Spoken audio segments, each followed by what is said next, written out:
Good morning, everybody, and you're all very welcome. And of course, happy International Women's Day to everyone joining us this morning. My name is John Weir, and I'm part of the Alumni Relations team here at UCD and the Alumni Relations Officer for the College of Social Sciences. So I'm delighted to welcome you to this very special Alumni Breakfast panel discussion for the first of a number of events taking place across campus to mark International Women's Day here at UCD. And as part of the UCD alumni teams Celebrating Women in March campaign, which you can see in links later on in the session. You can find out more about what else is coming up, including the annual Women in Leadership Conference, which is back this year in person for the first time, at the link in the chat just now. So thank you all for joining us so early ahead of your working day. I hope you have a cup of coffee to hand and are ready to be absolutely inspired by our amazing panel of women. Who are also very proud to say are UCD alumni. UCD's global alumni network is one of UCD's greatest strengths. With over 300,000 alumni, our community is far-reaching and more connected than ever. Our alumni are influential, successful, and connected, and like our panelists this morning, make a difference in the world today. We are grateful for their continued involvement in their university. They give back in so many ways with their time at events like this one this morning. With their talent, they participate in lectures, seminars, career mentoring and career development programs, and also support the university philanthropically. With the continued support of our alumni friends, we can ensure that UCD continues to step up to the future and contributes to the development of our future society and provides graduates who are ready to and able to shape that society and break the bias. So before I hand you over to Dr. Conor Buggy from UCD, who himself has been involved in a wide array of initiatives focusing on equality, diversity and inclusion for the UCD community, just a quick spot of housekeeping. This morning's event will roughly be around 50-minute conversation between our panellists, followed by, time allowing, a short Q&A session with questions from our audience. We'll aim to wrap up and have you away by 9:30. Please feel free to submit questions throughout the conversation using the Q&A function at the bottom of your screen. We will get to as many as we can, but unfortunately we may not have time to address them all. So now it is my pleasure to hand it over to you, Conor, and our panelists. So over to you, Conor. Thanks very much, John, and happy International Women's Day to everybody today. I have already met the amazing panel that we're about to have a chat with this morning. And so our discussion, it might seem that we're a bit familiar with each other as we talk. We had a great conversation last week, but we all decided last week as we were getting to know each other, we thought it would be a very good idea that on this particular day, as we considered the world around us, that we acknowledge what is going on in the Ukraine. We have to acknowledge the amazing women over in the Ukraine who are, fighting for their freedom against an invading force, the women who are staying to fight, the women who are staying to take care of their families, the women who are staying to continue with their careers in the face of oppression, but also the women who are crossing international borders and becoming international refugees. And I think that is something we have to acknowledge this morning, just as we need to acknowledge the women in Afghanistan, the women in Syria, the women all around the world who face oppression and violence on a day-to-day basis. So while I might be starting off on a quite pessimistic note, I think the panel and everybody in the audience will agree with me it is something that we need to acknowledge before we start talking more optimistically. And I know later on, John is going to put a link into the chat function in relation to if anybody would like to give a donation to a charitable cause in relation to Ukraine. So we have a fantastic panel today. I'm very delighted to be able to chat with them and to have gotten to know them over the last week. I'm going to give a very brief bio on each of them, and then I'm going to ask them all to give a kind of a summary of what brought them here today to talk about breaking the bias. So when I look at the bios, I'm going to start with Siobhán. So we have Siobhán McKenna, who is a dignity and inclusion expert, who has spearheaded inclusion and diversity initiatives for the Mayor of London, and now is the Head of Diversity and Inclusion at the Public Appointments Service in Ireland. We have Hilkka Becker, Chair of the International Protections Tribunal, with a career advocating for the rights of refugees and migrants. We have Dr. Salome Mbugua, who is a researcher, a gender equality activist, and a human rights activist for over 20 years, who is the CEO of AkiDwA and co-president of the European Network of Migrant Women. And we have Gannon, partner at law firm Eversheds Sutherland, an award-winning champion for equality in business, who has served as a committee member and director of the Irish Women Lawyers Association. So they're all very welcome today. They're fantastic alumni that UCD should be unbelievably proud of. So I'm going to actually start with Aisling. Aisling, would you be able to give a brief summary to the audience as to what brought you here today, your personal and professional experiences that are linked to breaking the bias. Thank you so much. I'm humbled to be here, and I'm in awe of the women around me. I have a bit of imposter syndrome going on here, I have to say. I'm delighted to be here. Thank you. I think I'm here, firstly, with you in acknowledging the intensifying humanitarian crisis in Ukraine and thinking of all those who are suffering, and conscious at all times of my privilege. I'm here as a former UCD graduate. I was very lucky to have had parents who believed in education, who believed in me. I went to UCD. I was a middle-class white girl who got a good education and a good opportunities.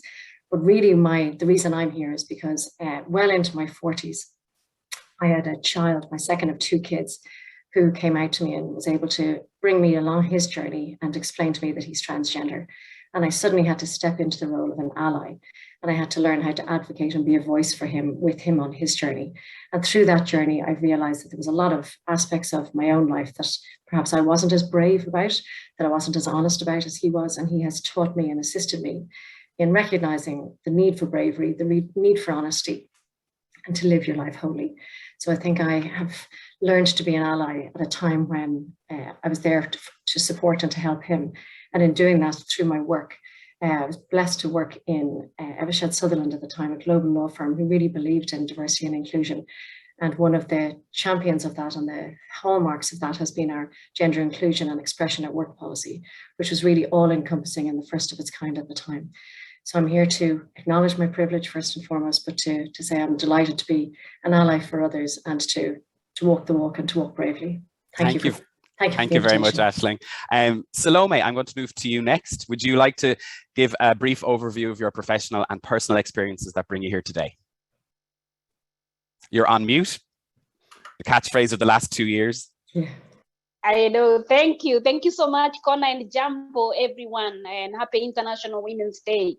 I'm actually here because I felt that I should be, when I was invited to speak in this meeting, I've been an alumni of UCD for a long time. I studied there a long time ago.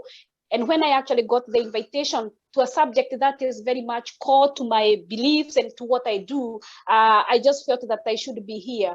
The subject we are talking about this morning, about breaking gender bias and looking at it from a professional point of view, that, it's something that I've been talking about, since I came to Ireland 27 years ago, and through my work here in AkiDwA in the last 20 years. And really, when we talk about bias and what has been happening, even in my professional life, I see of so many things, that has happened over the years as a Black woman, a migrant woman who actually tried to express herself and who tries to bring the voices of others and amplify the voices, but also the visibility of these women who quite often are forgotten. But also, it has been very, very difficult journey for the fact that most of the time as a Black woman living in Ireland who is proud to call herself Irish has to explain myself every time. I have to, even when I do presentation or when I speak, to make sure that I have the actual information that I have, or I have evidence to be able to support what I'm saying. Because quite often, I'm not taken serious, or Black women like me and people like me are not taken serious. This happens to everybody whom you meet on your way, whether you're presenting issues of policy. And I have found that, because of the biases that are there about people who do not look like us, I have actually to work with others, in particular Indigenous women, to be able to support our work, even the work of this organization that I work for. Bias and gender biases are real, in particular to people that I represent, access to work, access to services, that quite often, there are a lot of assumptions and perception about the people that are presenting these services to them. And I have experienced quite a lot, of these biases myself in my career, but really having to stand up and actually, show people that, I'm confident enough, I'm well able to articulate, I'm also part and parcel of the society. Quite often people expect me to talk about just migrant, but I'm equally capable of speaking about issues of health, issues of conflict. My expertise is actually on peace and reconciliation, but quite often, people still question, why do you talk about migration, crossing the border? And I've been challenged quite a lot after many speeches that it's like I don't have the authority to speak on these issues because I look like an outsider, or I look like I don't belong. So this is actually an opportunity for us to be able to talk about these biases and have this self-awareness of how we make others feel. You know, we feel intimidated when people doubt us. We feel intimidated when people don't believe in us because we don't look like we belong, or I don't look Irish because to be Irish is to be, you know, maybe completely, you know, with red hair or ginger hair or, you know, very, very brown or white. But, you know, this is really my little experience of having to explain myself and push myself and the people and the issues that you're trying to represent of very marginalized group, including the refugees which are coming into this country. And we see even what is happening even in Ukraine with Black people, for example, allow me to say that, who would not be allowed to get into the train because they don't look Ukraine, you know, and they would be asked even if they could support the war. So these are issues that we need to speak about. We don't need to shy about talking issues that are affecting us as society. And thank you, because I think I went a little bit long. Don't worry. And I'm glad you acknowledged the hair color. Mine is particularly grey after the pandemic. So I think there's no such thing as an Irish hair color. I think we definitely when looking at this. So thank you, Salome. And we will be talking more a little bit about intersectional. And I think we will be talking more about looking at how the media is considering those refugees as they move across Europe. And I think we do have to talk about that. Hilkka, can I come to you next about your experiences that bring you today? Yeah, sure. And again, happy International Women's Day, and thanks for the invitation.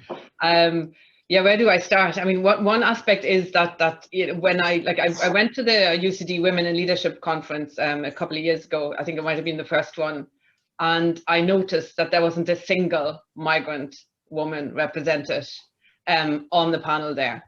And I started writing to UCD alumni, kind of going, whoa, you know, and I also did kind of, you know, in the feedback form and so on, and suggested wonderful people like Salome, for example, kind of going, look at these people, like they are all there, they are leaders, they are in leadership positions already, why are they not here? So that was one part of how I got kind of more personally involved with the UCD alumni, as a complainer almost. But also overall, like, I mean, education to me is kind of, I've been thinking about it since we spoke last week. Education to me was almost like a safe haven. I grew up in a kind of I'm from a working class background. I'm the first in my family to have the Leaving Cert. And I've kind of been striving towards kind of this kind of sanctuary of education, because at home was kind of, there was domestic violence, there was divorces, multiple. And so like education to me was kind of the safe haven, and that's where I kind of succeeded kind of all right. I always made sure that I had fun as well, but you know, so I didn't develop into a nerd, but so kind of that. And in that kind of context, I think I also, because I was so used to looking for sanctuary outside my own home, I've actually become a really, really good networker. So when I jumped into the water of coming to Ireland and not knowing anyone here in 1994, I just knocked on doors and went, hi, I'm from Germany, I've got a law degree. I didn't even, I mean, my English was like school English. And I think that's an issue as well, language. We spoke about kind of the use of the term ombudsman there recently. And I'm kind of going, I can't actually, not ombudsman, it was chairman, right? So I've been called chairman of this tribunal. And it is something that, I can't say it, I mean, I've said it now, but it's because I don't have an emotional connection with the English language in the same way as I have to my mother tongue. So I take the language much more literally, but I also am much less inhibited when it comes to the use of bad language, for example. So there's stuff going on that is just, I find it really interesting. Like in my next life, I might become a linguist, but I would say like I feel it differently because of the language issue. So yes, so I threw myself into Ireland, kind of started all over again after having just done my law degree in Germany and qualified in Germany then in 1998, and then came back here and kind of ended up being in the right place at the right time, often as well. And yeah, I don't know. I think that's as much as I can say for the moment. No, that's good. That's great. And, you know, don't even start talking about the next life. You still have a absolute ton to do in this life, so don't start talking about the next life just yet. Siobhán, I'm going to come to you. Can you talk about what brought you here today? Sure. Morning, everybody, and many thanks to Conor and everybody at UCD alum and the panelists today. This is exactly what I wanted to do on International Women's Day, to be honest. It's one of my favorite days of the year. It is a bit sober this year, with the state of the world coming out of a 2-year pandemic and what's going on in Ukraine and Afghanistan. It's kind of hard to say happy anything to anyone these days, but I think it just means it's a much more important day as we reflect on what our sisters around the world are going through at the moment. So what brought me to this panel this morning? Probably my inability to say no to Connor and John. But it's always great to go back to UCD. I had a great time there, and it was the beginning of everything for me. I studied social science there in the mid-90s. Never thought I'd work in it. Was just really fascinated by social policy and politics and the structures of society and how we organize ourselves and why is it organized like this. And I went off and I wandered around the world for a while, and I came back and did a master's in the other university in Dublin that we won't name. And then I took myself off to London. I was born and raised in Ireland, and obviously in the 80s and the 90s, 70s, 80s and 90s, if I'm honest, there were not a lot of people who looked like me. And so when I was thinking about this event and the bias that I'd faced either in my personal life or my professional life, I was 3 days old when I was handed over to a nun in St. Patrick's Mother's and Mother and Baby Home. And I was kept in a room that was called the rejects room with other brown babies and other disabled babies. So I was 3 days old when I first came up against institutional or structural bias. So I suppose as a woman of colour, I have faced that at every stage in my life. For 20 years, I was a migrant in London. That brought a new level to my identity, and I didn't think about it very much until Brexit happened. And then it became very clear as to the position in immigrants in UK society. And it was quite shocking, the descent from a highly functioning society to one that was just constantly at war with itself. While I was in London, I worked for the Mayor of London, Boris Johnson, initially for 7 years, and then the current Mayor, Sadiq Khan. I mainly focused on education and youth programs when I was there, and that was really around supporting disadvantaged Londoners, young Londoners, to get back into education and training and things like that. So I could clearly see over the 15, 20 years that I was there, the inequality that is baked into our systems, not just the UK. The UK isn't exceptional. I just happen to be a bit of an expert on that. But it's across everywhere, the structures that hold people back intentionally or unintentionally. So I guess through my time at City Hall, I was also a senior policy advisor there. My last role was education program manager in the UK's first violence reduction unit. And that was about trying to keep kids in school, off the streets, out of crime and away from violence. It was a very stark lesson in, again, the inequalities and the intersection of race and class. It was a proper eye-opener. It was quite depressing too. And so after 20 years in London, 5 years of Brexit, my husband and I decided that we really didn't need to be in London for any more of this. So we hightailed it back to Ireland, and I was delighted that I secured a job in the Public Appointments Service as Head of Equality, Diversity and Inclusion.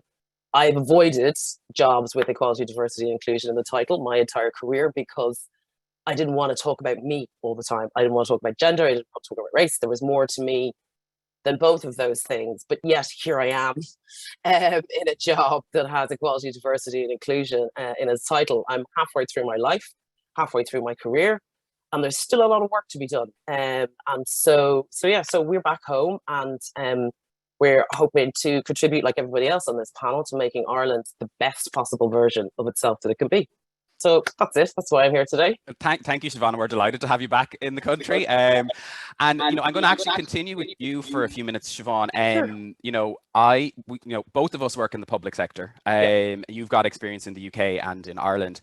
As a gay man, even with all of my privileges as a white cisgendered male, I have encountered some biases against me because of my sexual orientation in the public sector. But as a woman, as a person of color, I know that bias is absolutely infinitesimal in comparison to what other women and people of color face in the public sector and in the private sector. Would you be able to give a little bit more about your experiences in the public sector in relation to that and what you have faced in it that is helping you lead the charge?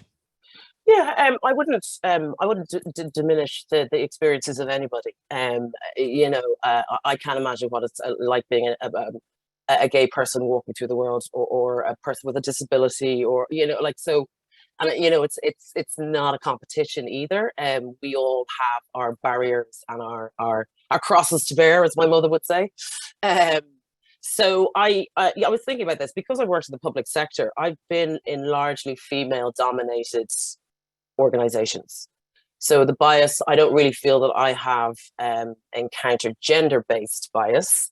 Now, when I say male or female dominated, there are more women than men in public sectors, but in the management levels, it tends to be still dominated by men. So it's not gender equality free, that's for sure. So I think it was certainly, as a woman of color, I came up against those stereotypes because I'm, you know, I like a lot of people on this panel, or I was born and raised in Dublin. I have a very middle class background, privately educated, university educated. I'm articulate. I was raised by parents who told me that what I had to say was just as valuable as anybody else in the room. So, you know, I have found my voice. I know how to use it, and I use it a lot. And so I found myself coming up against that kind of angry Black woman stereotype. And part of it wasn't a stereotype, because I was really angry when I looked around at what was going on. I was the elected chair of the union in City Hall for 2 years. Unison is the largest public sector union in the UK. So I saw the worst of people in the workplace. I saw the racism, the sexual harassment, the bullying, the toxic managers, the people broken mentally and physically by their day job. And it was quite, so I've seen it all in the workplace, whereas I may not have experienced it. I've certainly been around people who have. And it's still quite shocking that it goes on in the 21st century. I don't know what the private sector is like. I've never worked in the private sector, but the public sector is not perfect. I think there's possibly more structures in place to try and minimize the biases. And certainly we worked very hard at City Hall to do that. And we're doing the same kind of work in public appointments service. And for those who aren't familiar, we're the centralized recruiter for the civil and public sector. So about 80,000 Irish people apply through us every year to join the civil and or public sector. It currently is not very representative of the diversity that we see in Ireland. So we are trying to shift that a bit and take down those barriers and encourage people from all backgrounds to help to innovate and develop the services that we all need for the future. But, you know, the public sector here and in the UK are full of people, and people are full of biases. Yeah. And you are never going to get rid of all of them. And I'm not on a mission to change everybody's mind and this, that, and the other. I'm interested in putting in structures that are going to minimize the worst that humans can be to each other. And, you know, and that's a slow process, but in order for that process to work and for the change to take, it has to be slow, and we have to bring people with us. So I've loved my time in the public sector. I'd recommend anyone out there thinking of it. It's great to go out there and be part of something that's bigger than you.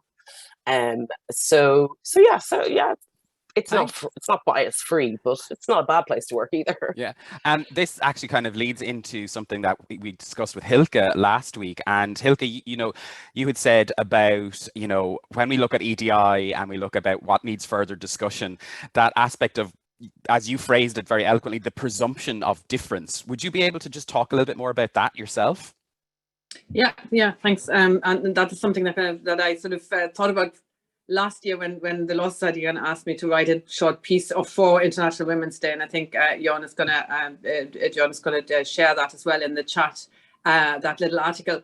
Yeah, I think, like, I've kind of come to the conclusion that there can be sort of also, you know, the perception of difference, or sometimes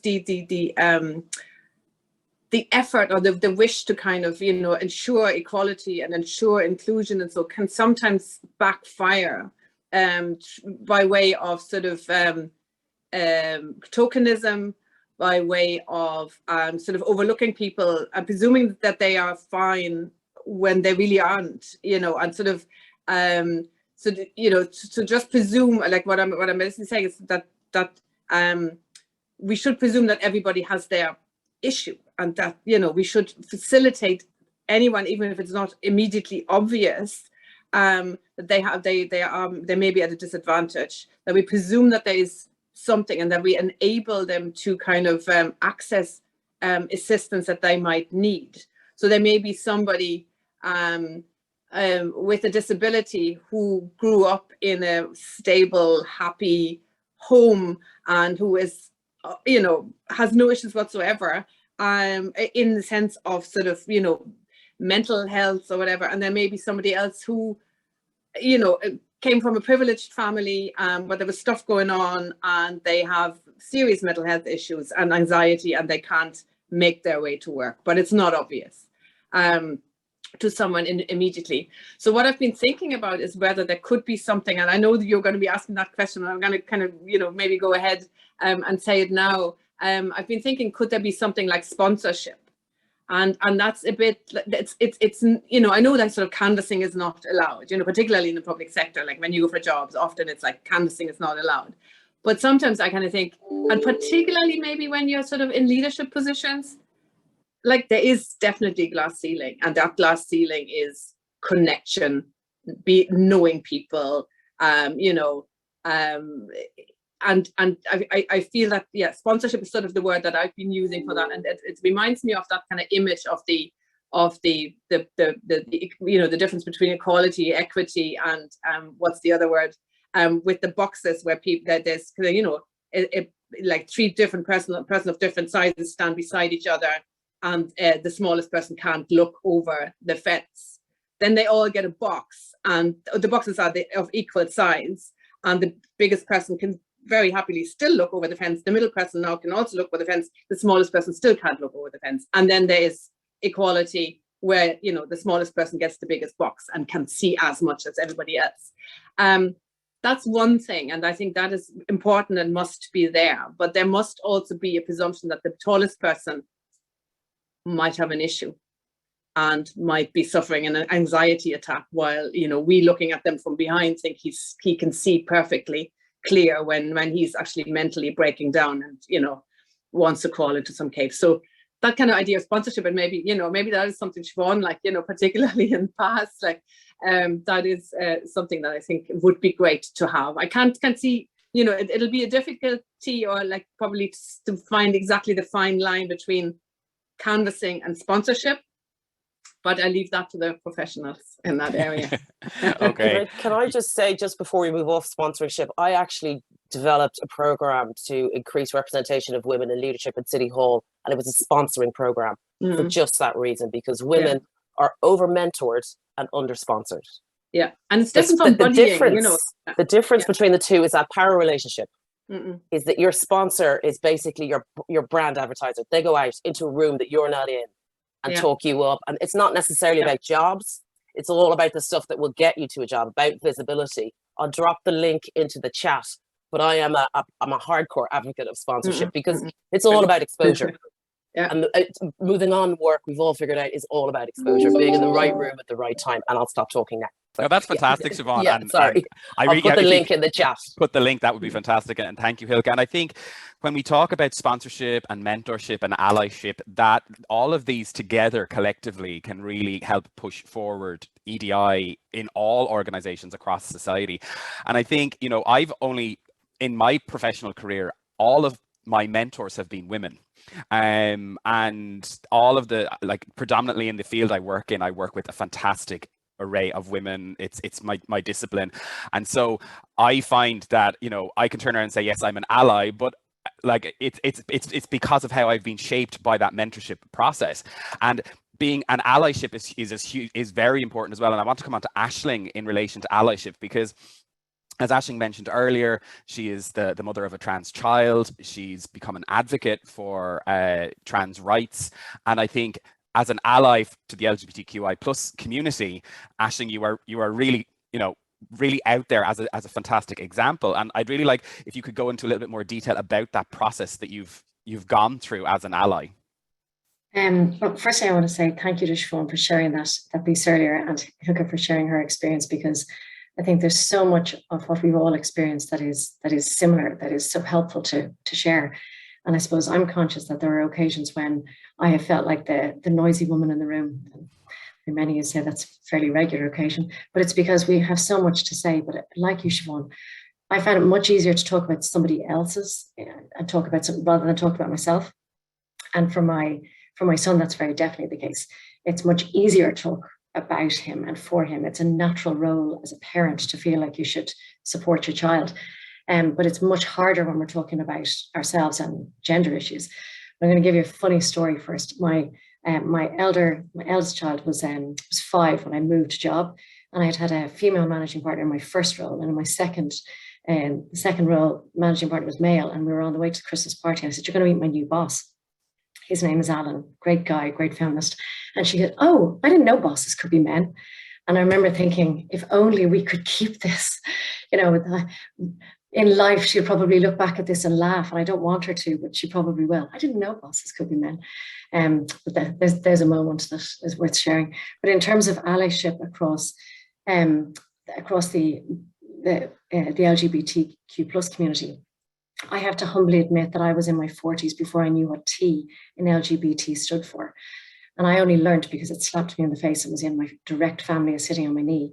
And the reality is I had to step up and ask. But when we're talking about sponsoring and speaking in rooms we're not in, within my own organization, we had Greg Louganis, the swimmer, come and talk to us about bringing your whole self to work.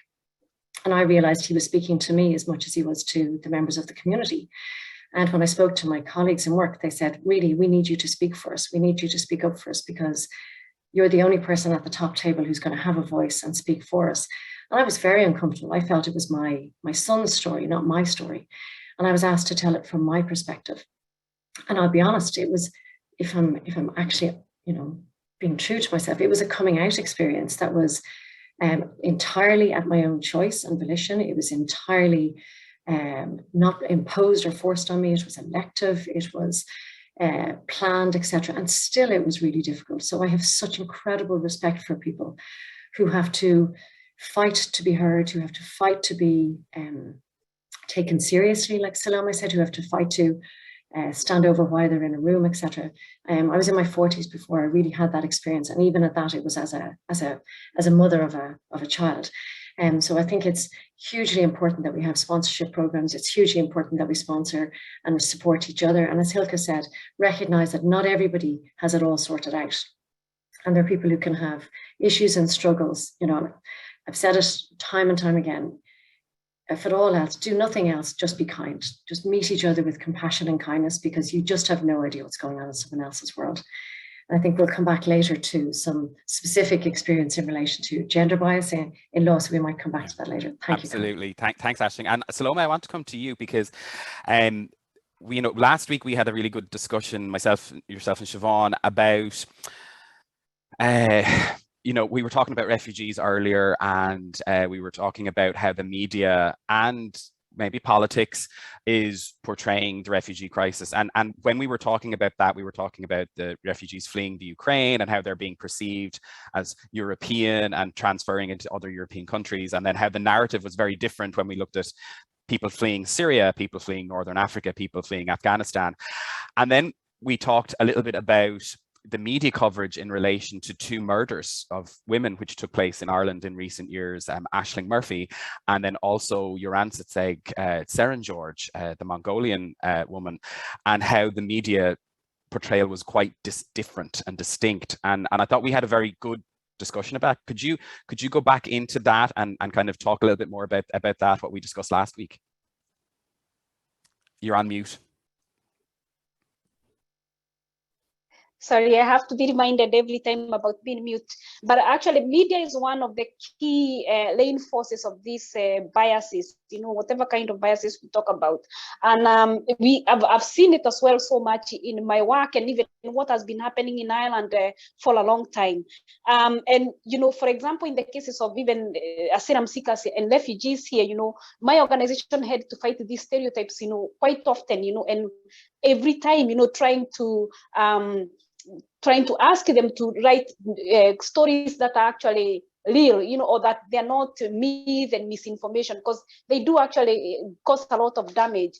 And we had a lot of people being treated very poorly because of what the media is bringing out. Like, for example, asylum seekers being given money to make hairs, to buy boogie, to do things that were not there. So there were not even true stories that were being painted out there. And this reinforces actually the stereotypes, you know, they make people to look at others very, very differently. It has been quite a huge challenge. You know, I think the media is changing a little bit, but still the way they put things can make people also feel like they don't belong. And I remember actually back in 2003, I was trying to mobilize Irish women, Irish Indigenous women, to start a women's program in Taramo. And we wanted to make a Taramo Women's Network. So myself, I'm a mobilizer. I ran to mobilize from Kenya, mobilize people for causes, you know, to campaign and also to come along with the things that could make change.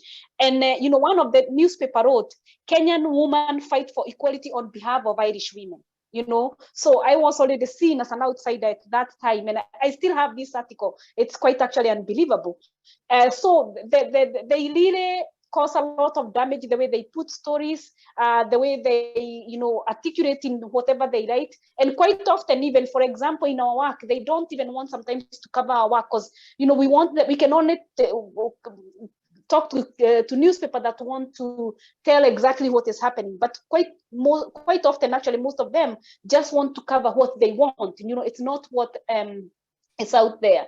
So it's really quite a serious problem we have with actually media, and also painting people from different background. You know, we've seen it even the way they would write, for example, about travelers, or, you know, about people from other disadvantaged background. So the media plays a big role to be able to tell the stories and maybe make people look at situations differently, including women and girls, and how they are perceived or they are seen in the society. And we are still a long way to go to have the media, you know, write stories that will educate people, because also it's, when we are talking about biases, you know, education plays a key role. And it's not only the schools or informal or formal, you know, schools to be able to do that. Media has a huge role to play to make things clear and to help people understand and to be able to challenge these biases, you know, that continue to exist, actually leading into inequalities and discrimination. Thank you for that. So Siobhán, can I bring you on that topic as well, please? Because we were talking about that last week. Yeah, it's been quite difficult actually to watch what's been going on, you know, in the Ukraine as a whole, but then to see what was happening to, you know, Black residents of Ukraine, whether they were Ukrainian, or there's an Irish medical student who I believe is desperately trying to get out of the country at the moment. It's kind of like, how can you in the middle of war have time for racism? You know, but yet we do. And it wasn't just that, you know, it was the media as well, discussing about how this is the first war between civilized nations. I don't know how the Bosnians would feel, or the Rwandans, or any of that. Like, you know, that it's all of their unconscious bias that is coming out, and it's quite stark to witness. But at the same time, it's not surprising. That, you know, everybody is rightly so emotional about what we're witnessing coming out of the Ukraine, because people, you know, in Europe are looking at it going, oh, they look so like us. And that could be me, and I have a 7-year-old daughter, and my husband could have been conscripted, or whatever it was. But you know, and that's not enough. You know, I look at the people fleeing the Ukraine; they don't look like me, but I still care. And so it's been quite dark, really, the last 10 days for a number of reasons. But it's part of society, that narrative that is so socialized into all of us, and it comes out at those moments of really high stress. You know, East and Central Europe have a big problem with the far right.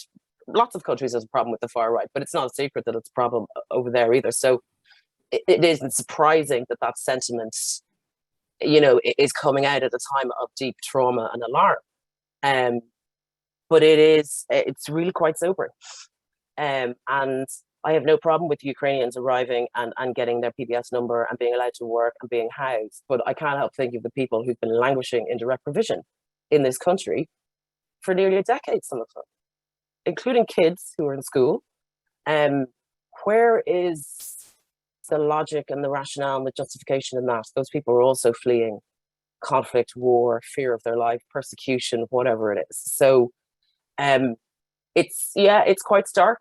And I think it's held a mirror up to all of us as to the value that we place on different types of refugees and migrants. If they look like us, great. If they don't, well, good luck.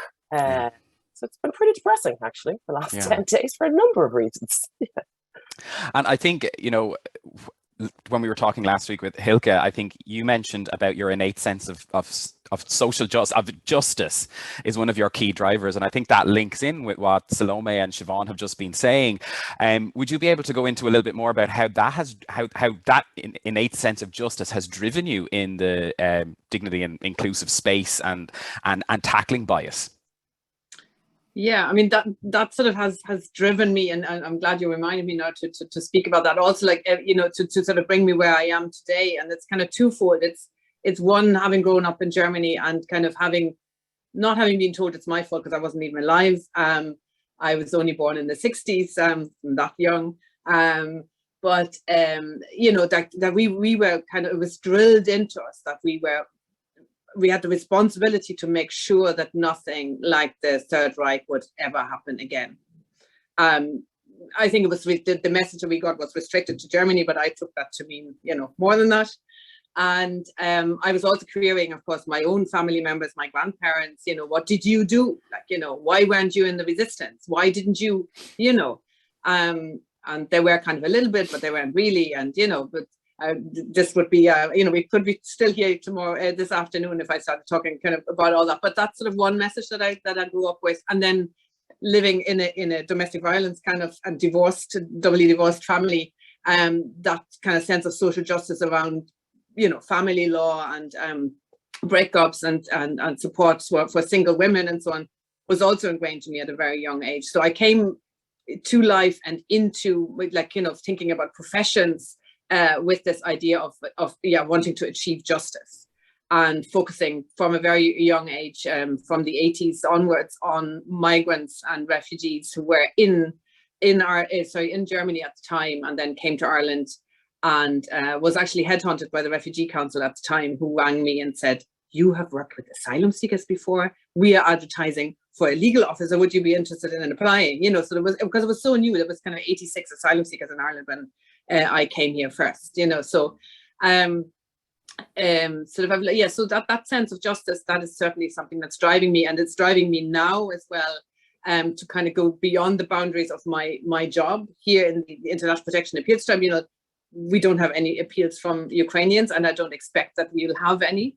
So professionally, actually, I'm most likely not, but I will probably be dealing with people fleeing Russia. And people, from the opposition in Russia, and there will be all sorts of issues around that as well. So I expect a kind of parallel, much smaller movement of people, but there will be people fleeing Russia as well, needing protection. And then but because professionally I'm not currently involved in sort of assisting the situation in Ukraine, I've kind of taken it upon myself at nighttime to kind of get together a group of lawyers and see what can we do, and what can the big law firms do. There's some people involved. What can Irish Rule of Law International is involved, and we're kind of looking at sort of supporting the International Criminal Court. And so I guess I just can't sit still, and I'm helping my friend buy diesel to go to Romania, and she's kind of hired a van or borrowed a van and a roof rack, and she's off on Thursday with her husband to Romania to help. So yeah, I can't sit still, and I won't sit still, and I think that is very, very important. Hilkka, I don't think you need to talk about a next life because you're packing in an absolute ton in this life. So you don't need to talk about that. Salome, I'm going to come back to you. I had said to all on the panel, I was going to ask them a question about how UCD has shaped them.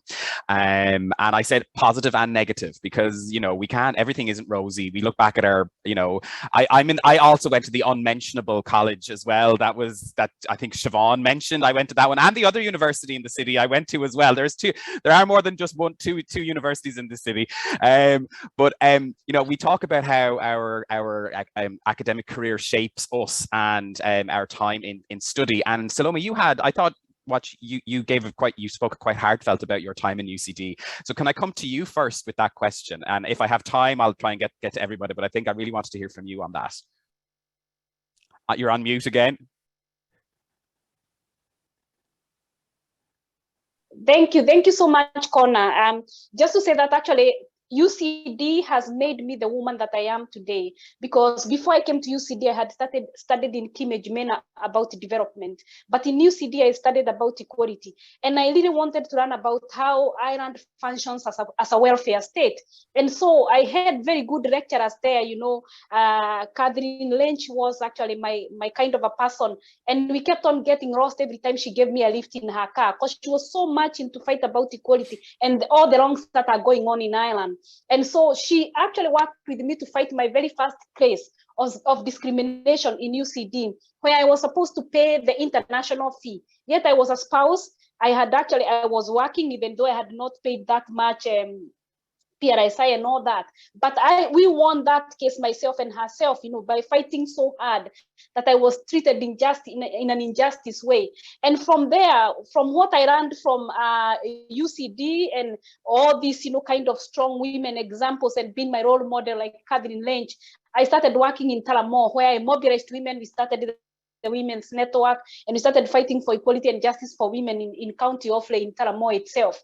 And really, like that leader in itself, what I learned in UCD strengthened me and actually gave me the platform to be able to speak with actually confidence about equality issues, you know, and justice issues as well. So it has actually formed my life into the way it is now, and I'm very grateful for that. However, you know, it was also very, very difficult being a student and a student of color in UCD, because UCD is a huge place. You know, it's a university which is so huge in terms of you know, the space and you know, the landscape itself.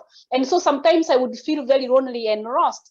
And also, you know, some students who would also come from also my background, I spoke to them afterwards how they would feel lost. And I know even other students, whether they are from Limerick or Galway, maybe sometimes they would feel the same. But that's a challenge in itself. And I just like explained to you, even when we spoke last week, it was made easier, you know, when we go out to have a drink or when we go to meet, it made life easier. But I think UCD is quite a good university that has you know, built so many of us, you know, that are fighting for equality and justice.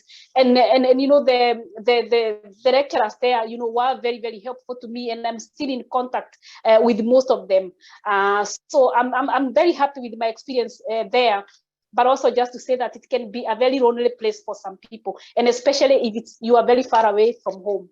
Yeah, no, thanks for that. And I think, you know, it's good to remember that UCD as a community, it is a huge campus, a huge community. And, you know, so I do totally understand that. And I do hear that from other international students as well, that it can be quite a lonely place until they feel that they're integrated into the campus. Aisling, I'm going to come to you. You spoke very highly of your time in UCD, and also you had some good anecdotes about what it was like to sit in the classroom, and coming from a secondary school, coming from your prior education background. So I'd love if you could go into that and then start talking about how you're tackling bias in the legal world. Okay, well, very briefly, I have to share the laugh I shared with Conor previously, which was I was in an all-girls Catholic education secondary school, and I came to UCD not realizing that I had a bit of concern in relation to myself, my intellectual ability, etc. But I remember getting into one of my first tutorials, and there was obviously guys and girls in my tutorial group, and I remember having to consciously unpick what was holding me back, etc. And I remember sort of laughing out loud and saying to one of the girls sitting beside me, "They're actually not all that bright." They're not all that smart. I think subconsciously, I'd been educated by the nuns in school. I had parents who believed in equal rights. There was no stereotyping. There was no limitations. It was a case of give it a go, give it your all. But when I got to university, I remember thinking I had to reassess myself in the company of men. So that was my first thing. But I have to say, I thoroughly enjoyed my time in UCD. I loved being around other free thinkers, with opportunities over coffee, over a pint, lectures, studies. I just ate it up. I absolutely adored UCD. I was lucky also that my folks, Martina Frost and Burton's Gannon, had both been in UCD. So they believed in the sort of the benefits of an education. I had the privilege of that. And it was a case of go enjoy it. But I also recognized my own naivety. It was 1990, we had a female president of Ireland. I thought equality was done. I had read all the books. I did a course in third year called Women in Work. And I became a very vocal feminist when I realized that actually we're not even remotely there. Yes, we are physically present and we're physically obvious when we're in the room for the most part, but there's a lot more yet to do. And if I came on then, again, my sort of advocacy journey on behalf of my son was easier. But then it came to 2 years ago, at the beginning of 2020, we had a female president of the Law Society of Ireland. And I, on behalf of the IWLA, Irish Women Lawyers Association, approached her and put a subcommittee together to seek to, what we call the campaign was called Down with Dear Sirs, because what most people wouldn't necessarily appreciate is that it is still the regular vernacular that law firms write to each other with the salutation, Dear Sirs. And this annoyed me when I first started working back in 1994, and it still annoyed me because it was still there in 2020. So we made a decision, a conclusive decision to try and work on this. And I was explaining to the others when we were having a chat this week that I had automatically presumed that this would be a dead cert winner, that this was going to be, a basketball and a hoop. Who could possibly argue against this? And yet there was resistance. And it was that resistance, and I'll be honest, it triggered me and it made me realize how difficult it is to speak on behalf of our own issues and how, frankly, it's easier to speak on behalf of others, and why being an ally and being a sponsor is so important, because it's easy. It's easy. You don't have any skin in the game. You don't have to be vulnerable. You don't have to be open to criticism, etc. And I found it was quite difficult. And yet, thankfully, it was very positive ultimately. But there were people who said, listen, it's just the way it's always been. Don't be so sensitive. Get over yourself. Have you nothing better to be worried about? Are there no bigger issues you could be concerned about? And yet there were individuals, again, within my firm, within my profession, who said, if we don't do this, who else will? And this is where I take my hat off to, all the other speakers here today and all that you're doing, because we can only change the world one step at a time. And it's only us who can do our little bit. But certainly within that particular frame, it was the case that there was this core group of women within the IWLA, thankfully within the firm I was in, within our profession, and we had a female president at the time. But I'll be honest, the sense of satisfaction when we read the update, when it went out from the president of the Law Society of Ireland in the Gazette, which is how we all speak to each other within our profession, to say, please use alternate salutations. Here are the options, here are the offers. We are strongly advising and encouraging. It went through all the committee phases, etc. And that's very small. It's, makes no difference to anyone coming behind who may never see that phrase, and I hope they don't. But it was one of those small pieces of history that should have remained in history long since before, and I'm very glad that that's the case. But that's just one small example of where people getting together and speaking for themselves and for each other. It shouldn't be one person's role. It's not somebody else's job. If there's something you feel that's inequitable, unfair, and just wrong, you have to speak up and do something about it when you possibly can. I'm conscious that may really challenge people, particularly when there may be so many things you feel very personally about it, but that's just one small example. But thank you very much, Aisling. And I'm conscious of time, and I know we could stay talking all day, and I actually think the hundreds of people that are actually logged in would happily listen to us all day. But one of the things I think, Aisling, you've given there an actual specific action, and I think it'd be good if we could end today on particular actions, even just their small ones people can take on a day-to-day basis that can change, that can tackle the bias, that can help our organizations, help society. So Siobhán, can I come to you? Do you have an action that you think everybody listening today could take away? Yeah, I suppose it's kind of echoing what Aisling was saying. It's like, don't wait for the diversity in the room to speak up and to call something out or to call it in. It is not a woman's job, an ethnic minority's job. It's to constantly point out the inequalities in the workplace.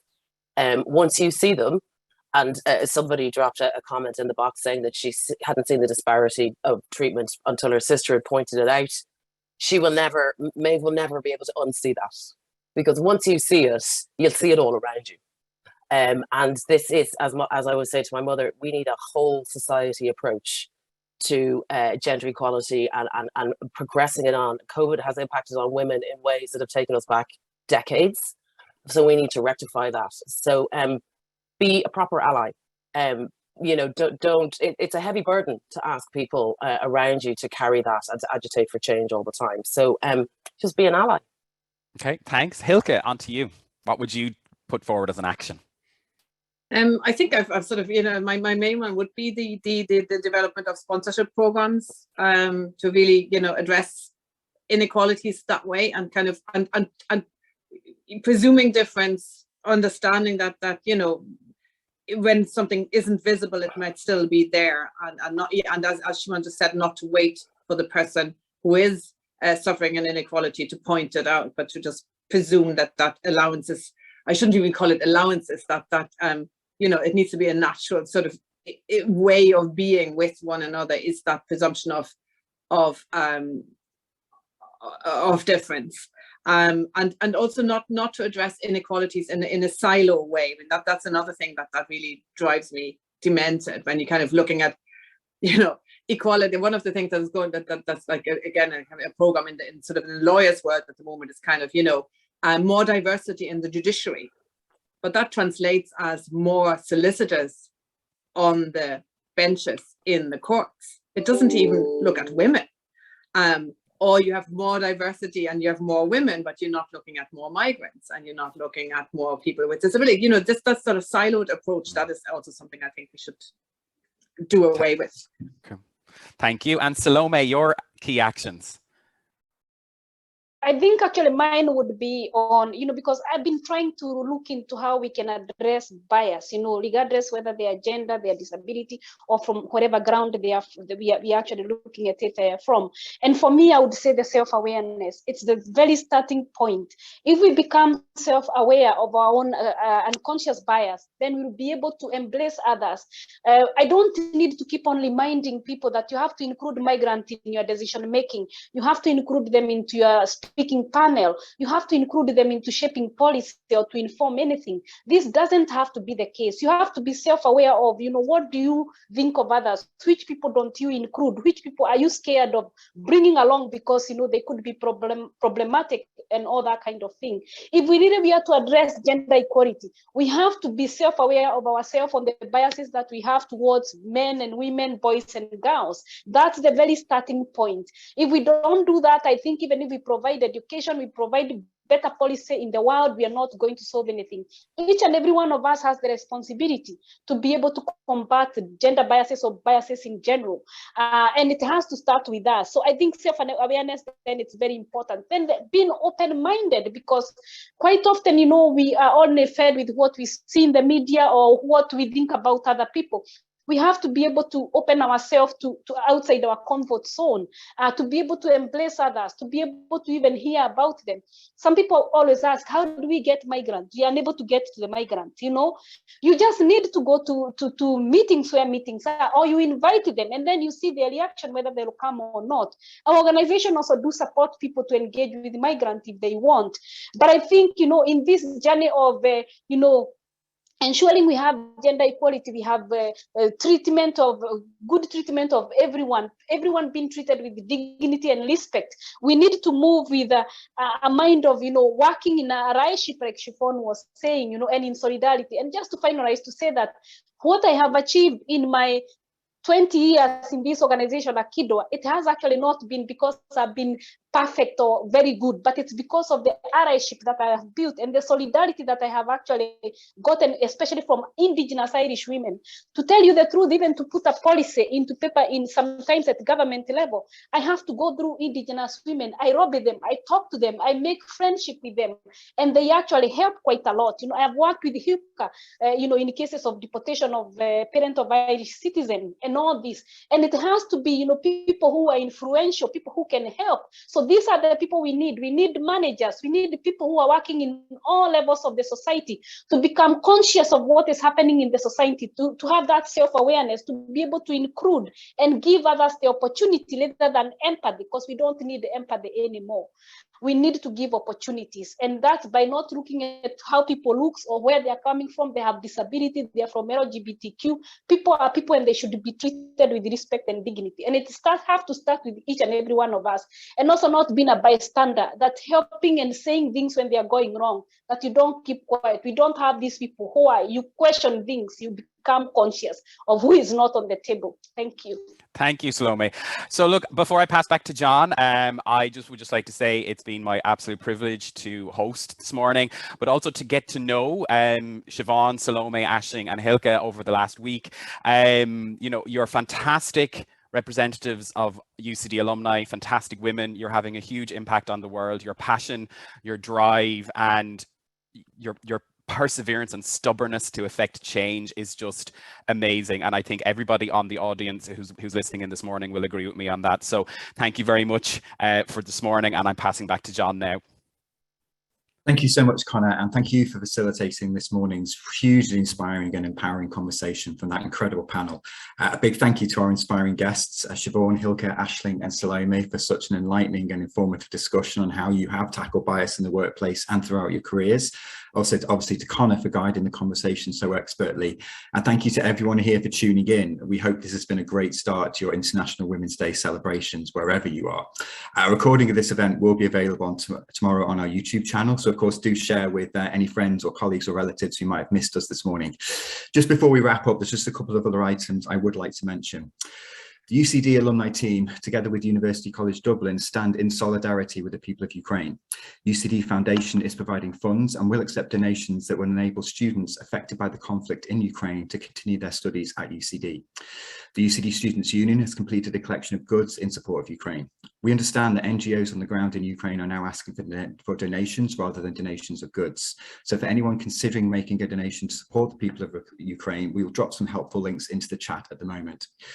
We send our support and solidarity to the people of Ukraine and for those from the UCD community affected by the conflict.